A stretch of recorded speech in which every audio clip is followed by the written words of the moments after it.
ഓം നമോ ഭഗവതേ വാസുദേവായ. ഏവർക്കും വൈകുണ്ഠം ചാനലിൻ്റെ പുതിയ ഒരു വീഡിയോയിലേക്ക് ഹൃദ്യമായ സ്വാഗതം. ഞാൻ ദേവപ്രിയ. നിങ്ങൾ ആദ്യമായിട്ടാണ് എൻ്റെ ചാനൽ കാണുന്നതെങ്കിൽ സബ്സ്ക്രൈബ് ചെയ്യുക, തൊട്ടടുത്ത ബെൽ ബട്ടൺ കൂടി എനേബിൾ ചെയ്യുക. അങ്ങനെയെങ്കിൽ ഞാനിടുന്ന എല്ലാ വീഡിയോകളും നിങ്ങൾക്ക് നോട്ടിഫിക്കേഷനായി ലഭിക്കുന്നതാണ്.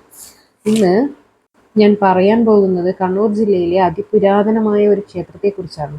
ശ്രീകൃഷ്ണ ഭഗവാന്റെ കാലടി പതിഞ്ഞു കിടക്കുന്ന അതിപ്രസിദ്ധമായ ഒരു ക്ഷേത്രം, മീൻകുളം ശ്രീകൃഷ്ണ ക്ഷേത്രം. ഇത് പയ്യന്നൂർ താലൂക്കിലെ കുറ്റൂർ പഞ്ചായത്തിലെ ഓലയമ്പാടി എന്ന സ്ഥലത്താണുള്ളത്. ഈ ക്ഷേത്രത്തിനെ പറ്റിയിട്ട് വേറൊരു കഥയുണ്ട്. അതായത് ശ്രീ വില്വമംഗലം സ്വാമിയാര് കാവേരി സന്ദർശനം കഴിഞ്ഞ് മടങ്ങി വരുമ്പോൾ വൈകുന്നേരമായി. അപ്പോൾ കാട്ടുപറമ്പിൽ പാറക്കെട്ടുള്ള സ്ഥലമായത് കാരണം അവിടെ കുളിക്കാൻ വേണ്ടിയിട്ട് ജലസ്രോതസ്സൊന്നും ഉണ്ടായിരുന്നില്ല. കടുത്ത ശ്രീകൃഷ്ണ ഭക്തനായിരുന്ന സ്വാമിയാര് വെള്ളത്തിനായിട്ട് കൃഷ്ണനോട് പ്രാർത്ഥിച്ചു. അപ്പോൾ കൃഷ്ണൻ പ്രത്യക്ഷപ്പെട്ടിട്ട് പരിഹാരം ലഭിക്കാനായിട്ട് സ്വാമിയാരോട് തൻ്റെ കണ്ണുകൾ അടയ്ക്കാൻ പറഞ്ഞു. അത് പ്രകാരം കണ്ണുകളടച്ച സമയത്ത് കൃഷ്ണൻ തൻ്റെ ശരീരം വളരെ വലുതാക്കി വലത് കാൽപാദം ആ പാറക്കെട്ടിൽ ചവിട്ടി ആഴത്തിലുള്ള ഉറവ സൃഷ്ടിച്ചു. അത് ഒരു കുളം പോലെയായി. ഇപ്പോഴും ആളുകൾക്ക് ആ കാൽപാദങ്ങൾ 2 മീറ്റർ ആഴത്തിലും 4 മീറ്റർ നീളമുള്ള കാൽപാദം ആ വെള്ളത്തിനടിയിൽ കാണാം, ചെളി നിറഞ്ഞ കാൽപ്പാട് പോലെ. മത്സ്യമില്ലാത്ത ജലത്തിന് ശുദ്ധതയെക്കുറിച്ചിട്ട് സ്വാമിയാർ ആശങ്കപ്പെട്ടു. അപ്പോൾ കൃഷ്ണൻ എന്ത് ചെയ്തു? വലിയ മത്സ്യങ്ങളെ സൃഷ്ടിച്ചു, ഇപ്പോഴും അവിടെ ഉണ്ടത്.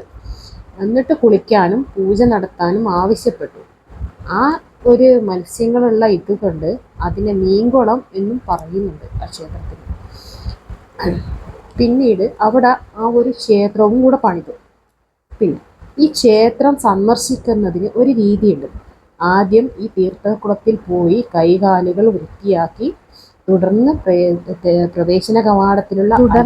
പ്രവേശന കവാടത്തിലുള്ള അരയാൽ വൃക്ഷത്തിന് ഒരു പ്രദക്ഷിണം നടത്തുക. അതിനുശേഷം സുബ്രഹ്മണ്യ സ്വാമി ക്ഷേത്രത്തിൽ വന്ന് തുടർന്ന് നാഗദേവത, ശിവൻ, ദേവി, ശാസ്താവ് എന്നിവരെ സന്ദർശിച്ച് വില്വമംഗലം മഠത്തിൽ പോയി അതിനുശേഷം വേണം ശ്രീകൃഷ്ണ ഭഗവാന്റെ ക്ഷേത്രത്തിലേക്ക് പ്രവേശിക്കാൻ വേണ്ടിയിട്ട്.